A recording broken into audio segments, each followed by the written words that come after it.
Hello दोस्तों, तो कैसे हैं आप लोग। उम्मीद करता हूँ कि आप लोग बहुत ही अच्छे होंगे। आज हम इस वीडियो के माध्यम से बताने वाले हैं, जैसा कि आप लोग जानते हैं कि आपके ग्राम पंचायत में बहुत सारे ऐसे ज़मीनी विवाद जो कि आपको खाता संख्या, खिस्सा संख्या, ज़मीनी नामांकन और दाखिल खारिज अगर आपके पूर्वज के नाम पे है तो आपके नाम पर ट्रांसफ़र कैसे होगा, आपसी बँटवारा, ये सब को लेकर बहुत ज़्यादा अपडेट चल रहा है, उसमें सुधार किया जा रहा है। तो उसी में से एक आपको बता दें कि उत्तराधिकारी दाखिल खारिज याचिका प्रपत्र किस प्रकार से भरना है, जिससे कि आपका वंशज जो है उसके नाम पे अब कर ना मतलब ऑनलाइन शो कर रहा है, उसके नाम पर दाखिल खारिज है, तो आप अपने नाम पर ट्रांसफ़र कैसे करा सकते हैं। मतलब एक याचिका दे सकते हैं कि मेरे ये वंशज है, मैं वो एक्सपायर कर चुके हैं, तो अब मैं याचिका करते हैं कि ये मेरे नाम पर दाखिल खारिज होना चाहिए। ठीक है, तो इस फॉर्म फिल करने का सही तरीका क्या है, आज इस वीडियो के माध्यम से बताने वाले हैं। तो चलिए वीडियो टाइम वेस्ट किए हुए वीडियो की तरफ चलते हैं। अगर वीडियो अच्छा लगे तो वीडियो को लाइक और चैनल को सब्सक्राइब कर दीजिएगा। तो सबसे पहले जिनके नाम पे आपको ट्रांसफ़र कराना है उनका नाम आपको लिखना होगा। ठीक है, तो आपको बताते हैं, चलिए स्टेप बाय स्टेप बहुत ही सिंपल तरीके से। ठीक है, तो आप लोग बिना स्किप किए वीडियो को पूरा देखिएगा। तो यहाँ पे देख सकते हैं आप लोग की अंचलाधिकारी, जैसे कि आपको बता दें कि आप कौन से ब्लॉक से बिलोंग करते हैं, वो चीज़ आपको लिखना पड़ेगा यहाँ पे। ठीक है, तो ये आप लोग यहाँ पे लिख सकते हैं कि अंचलाधिकारी मतलब अंचल आपका कहाँ पे है, तो आप लोग अपना हिसाब से जहाँ भी आपका ब्लॉक पड़ता है वहाँ पे आप लोग ब्लॉक का नाम यहाँ पे सेलेक्ट कर लेंगे और यहाँ पे आप अपना नाम लिख देंगे जिसके नाम पे आपको ट्रांसफ़र कराना है। ठीक है, जैसे कि आपके नाम पर ट्रांसफ़र कराना है तो आप अपना नाम लिख दीजिएगा और आप पुत्र मतलब आपका पुत्र किसका है, तो जैसे कि आप अपना पिता का नाम यहाँ पे लिख सकते हैं। ठीक है, पिता का नाम यहाँ पे मेंशन कर दीजिएगा और निवासी कहाँ का है यहाँ पे लिखना पड़ेगा। ठीक है, निवासी ग्राम का नाम की जगह पे, और डाकघर कहाँ है यानी पुलिस स्टेशन कहाँ है यहाँ पे आप लिख दीजिएगा। थाना संख्या यहाँ पे लिख दीजिएगा। अंचल फिर से लिख दीजिएगा, जो कि यहाँ पे लिखे होंगे आपका ब्लॉक, वहाँ यहाँ पे लिख दीजिएगा। ठीक है, और ज़िला जहाँ पे पड़ता है वहाँ ज़िला लिख दीजिएगा और पिन नंबर जो होगा वो पिन नंबर आप लोग दे दीजिएगा। मोबाइल नंबर अगर जुड़ाना चाहते हैं तो मोबाइल नंबर भी दे सकते हैं। ठीक है, तो मोबाइल नंबर देना बहुत ज़्यादा ज़रूरी है, ताकि अगर ऑनलाइन मोबाइल से भी चेक करें, मोबाइल नंबर से भी, तो चेक हो जाएगा। ठीक है, और यहाँ पे जैसे कि आप लोग देखिए यही सब चीज़ समझना बहुत ज़्यादा ज़रूरी है। तो यहाँ पे आप लोग देख लीजिए, अर्जित करने वाले व्यक्ति यानी हिस्सेदार का नाम आप लोग लिख दीजिए। वंशज, जैसे कि आपको वंशावली के हिसाब से, वंशावली किस प्रकार से आप लोग बनाते हैं वो भी लगाना पड़ेगा आप लोग को ई फॉर्म जमा करने के उपरांत। ठीक है, इसके साथ साथ ही आपको वंशावली लगाना पड़ेगा। जैसे कि आपका ज़मीन आपके परबाबा के नाम पे है तो हो सकता है आपका बाबा फिर उत्तराधिकारी होंगे, बाबा के बाद आपके पिताजी होंगे, उसके बाद पिताजी के बाद आप होंगे। ठीक है, तो कहने का मतलब यहाँ पे लाइन से लिखना पड़ेगा। ठीक है, जैसे कि आपका वंशज यानी पिता का नाम, ठीक है, परबाबा का नाम लिखना पड़ेगा, फिर उनका पिता का नाम, उनका संबंध क्या था, जाति क्या था, लिंग क्या था, मोबाइल नंबर लिख सकते हैं, आधार नंबर उस समय था नहीं तो वो मतलब नहीं लिख सकते हैं, पता भी लिख सकते हैं। ठीक है, और वंशज जैसे कि 3-4 हो गया, जैसे कि 3-4 पीढ़ी हो गया, तो उस टाइप के आप लोग लिख लीजिएगा। ठीक है, लिखने के बाद उसके पिता का नाम भी मेंशन कर दीजिएगा, ताकि वो सर्वेयर को पता चल सके कि हाँ कितने वंशज इसके अंदर इंक्लूड है। ठीक है, और संबंध भी आपको लिखना बहुत ज़्यादा ज़रूरी है। और जाति तो आप जानते हैं कि सेम ही होगा, क्योंकि आपके परबाबा के नाम पे ज़मीन है तो जाति सेम ही होगा। लिंग आपको लोग लिख लीजिएगा, मोबाइल नंबर, आधार संख्या, अगर आधार कार्ड संख्या हो तो पता आप लोग लिख दीजिएगा। ठीक है, कहने का मतलब मेरा आप लोग समझ चुके होंगे जो मैं बताना चाहता हूँ। व्यक्ति पूर्वज का नाम जिसके हित अर्जित किया गया है, जैसे कि आपको बता दें कि जो ज़मीन खरीदे हुए हैं, ठीक है, उनके नाम ऊपर लिख दीजिएगा। जैसे कि जिसके नाम पर रैयत का नाम लिख सकते हैं, जिसके मतलब ऑनलाइन अभी शो कर रहा है, जैसे कि आप चेक करते होंगे तो रैयत का नाम पे आपका बाबा पर बाबा का नाम दिखाई दे रहा होगा, उनका नाम लिख लीजिएगा। हो सकता है ज़मीन वो मतलब 2 आदमी के नाम से, हो सकता है दोनों भाई का उस पर नाम शो कर रहा होगा, तो दोनों का नाम यहाँ पे मेंशन करना होगा। उसके पिता का नाम लिखना है, संबंध लिख देना है। ठीक है, मतलब पिता से पूर्वज का क्या संबंध था, वहाँ पे पुत्र का संबंध हो सकता है। ठीक है, तो वो लिख लीजिएगा। जाति लिख दीजिएगा, लिंग लीजिएगा, मोबाइल नंबर उस समय अगर डालना चाहते हो तो डाल दीजिएगा, क्योंकि ये मिलिट्री तो नहीं है, बट डाल दीजिएगा तो सही रहेगा। ठीक है, पता डाल सकते हैं। ठीक, इतना चीज़ कर सकते हैं। अगर सेकेंड नंबर में आपको उनका भाई था, दोनों का नाम पर ज़मीन था, तो ये दोनों इसमें भी भर दीजिएगा। आप लोग उनका पिता का नाम लिख दीजिएगा, संबंध के बारे में लिख दीजिएगा और जाति लिख दीजिए, लिंग लिख दीजिएगा। तो इस टाइप का आपको भर देना है। फिर नीचे आइएगा और यहाँ पे आपको दिखाना है कि ज़मीन कहाँ पे है। आपको ज़मीन के बारे में सर्वेयर को मालूम होना चाहिए कि अब ज़मीन कहाँ पे अवस्थित है, तो ज़मीन का विवरण इसमें भरना पड़ेगा आपको। जैसा कि आपको ज़मीन आपका मतलब ज़िला लिख दीजिएगा जिस ज़िले में आपका ज़मीन पड़ता है, ठीक है। अंचल वहाँ का लिख दीजिएगा जिस ज़मीन मतलब जो ब्लॉक में पड़ता है। और हल्का आपका पंचायत का नाम लिख देना है, राजस्व ग्राम, जिससे कि आपका कौन सा गांव में आपका ज़मीन पड़ता है और कौन सा उसका थाना संख्या है, ये सब मेंशन कर दीजिएगा। और चलिए आपको नीचे दिखाते हैं, क्योंकि वीडियो लंबा नहीं बनाना हमको, ठीक है।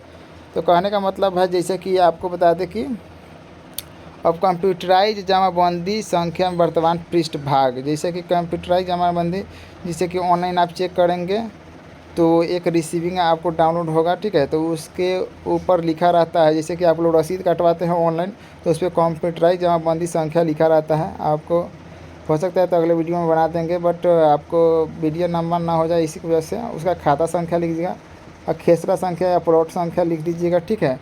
कुल रकबा कितना है वो आपको मेंशन करना है, चौहद्दी आप लोग लिख दीजिएगा। हो सकता है आपके मतलब पूर्वज के नाम पे एक से ज़्यादा ज़मीन हो तो इसका डिटेल्स आप लोग नीचे भर सकते हैं बहुत ही सिंपल तरीके से। उसमें भी यही प्रक्रिया है, उसका भी ऑनलाइन रिसीविंग निकालिएगा आप लोग, मतलब जो लगान रसीद है उसके हिसाब से आप लोग फॉर्म को फिल कर लीजिएगा। जितने भी बंदे उसके अंदर होंगे, ठीक है, मतलब भाई होंगे, यानी बहुत सारा ज़मीन होंगे, तो उसका खाता खेसरा ये सब चीज़ आपको मेंशन कर देना है, ठीक।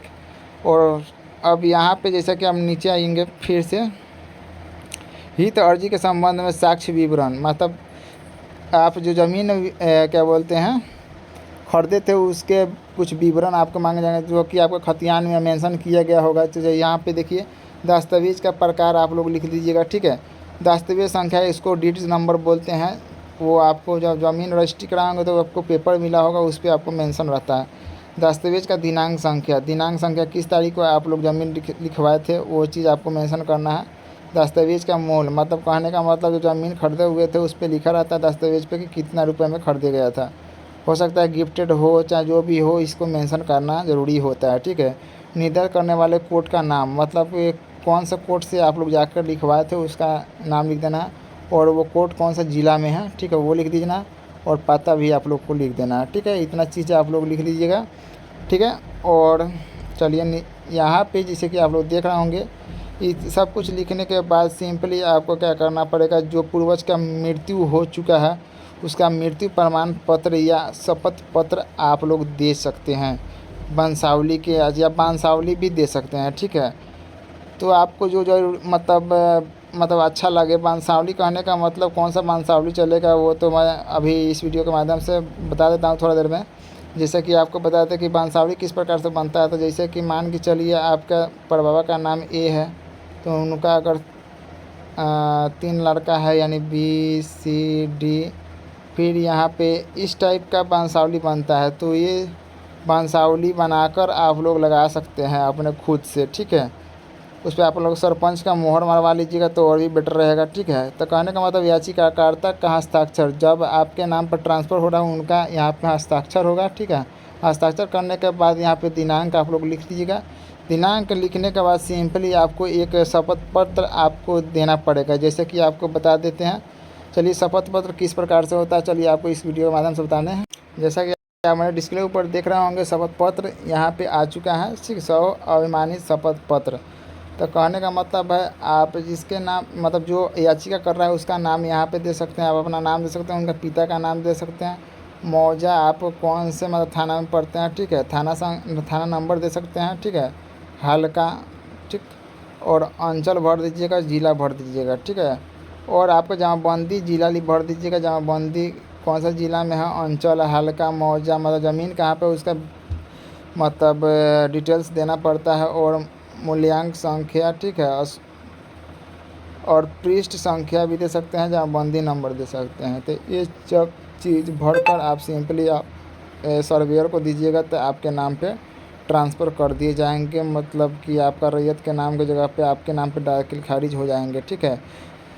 और यहाँ पे जो आपको दिखाई दे रहा है नीचे शपथकर्ता का नाम, मोबाइल नंबर और हस्ताक्षर दे दीजिएगा। कहने का मतलब भाई इस फॉर्म को डाउनलोड करने के लिए सिंपली आपको क्रोम ब्राउज़र पर जाना है, ठीक है।